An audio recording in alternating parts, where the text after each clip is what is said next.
Hi, sir. Hello. Hi. Sir, ഞാൻ സംശയം ചോദിച്ചോട്ടെ. എൻ്റെ ഫ്രണ്ട് ഭയങ്കര ഹെയർ ഫോൾ ഉണ്ട്. അപ്പം നമ്മളിപ്പോൾ ഈ ഓൺലൈനിലൊക്കെ കാണുന്നുണ്ടല്ലോ PRP GFC ട്രീറ്റ്മെന്റ്സിനെ കുറിച്ച്. അപ്പോൾ ഏതായിരിക്കും ബെറ്റർ? ഓക്കെ, PRP GFC അതായത് ഈ രണ്ട് ട്രീറ്റ്മെന്റുകളും നമ്മൾ ഹെയറിന് കൊടുക്കുന്നത് ഹെയറിന്റെ ഗ്രോത്ത് ഫേസ് കൂട്ടാൻ വേണ്ടിയിട്ടാണ്. ഇതിൽ PRP എന്ന് പറയുന്ന സംഭവത്തിൽ നമ്മൾ പുറമെന്ന് ഒരു പ്ലേറ്റ്ലെറ്റ് റിച്ച് ആയിട്ടുള്ള ഒരു പ്ലാസ്മ പേഷ്യന്റ് സ്കാൽപ്പിലേക്ക് ഇൻജെക്ട് ചെയ്യണം. പ്ലേറ്റ്ലെറ്റിൽ നിന്ന് പിന്നീട് ഗ്രോത്ത് ഫാക്ടേഴ്സ് വന്നിട്ട് അത് ഹെയറിന് കിട്ടിയിട്ട് വേണം ആ ഹെയറിന്റെ ഗ്രോത്ത് ഫേസ് കൂടാൻ. പക്ഷേ GFCയിൽ എങ്ങനെയാ വെച്ചാൽ നമ്മൾ പുറമെന്നേ പ്ലേറ്റ്ലെറ്റ്സിനെ ആക്ടിവേറ്റ് ചെയ്തിട്ട് അതിന് ഗ്രോത്ത് ഫാക്ടേഴ്സ് റിലീസ്ഡ് ആയിട്ടുള്ള ഗ്രോത്ത് ഫാക്ടറിന്റെ ഒരു കോൺസെൻട്രേറ്റ്, അതാണ് GFC, ഗ്രോത്ത് ഫാക്ടർ കോൺസെൻട്രേറ്റ്. അത് ഡയറക്ട്ലി സ്കാൽപ്പിലേക്ക് ഇൻജെക്ട് ചെയ്യാണ് ചെയ്യുന്നത്. അപ്പോൾ അതിന് റെസ്പോൺസ് വരാനുള്ള ചാൻസും കൂടുതലുമാണ്, പെട്ടെന്ന് റെസ്പോൺസ് വരും ചെയ്യും.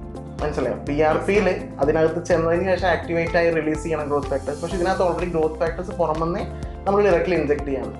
അതാണ് മെയിൻ ഡിഫറൻസ്. ഇത് ഗ്രോത്ത് ഫാക്ടർ കോൺസെൻട്രേറ്റ് കുറച്ചുകൂടി അഡ്വാൻസ്ഡ് ആയിട്ടുള്ള ട്രീറ്റ്മെന്റ് ആണ്.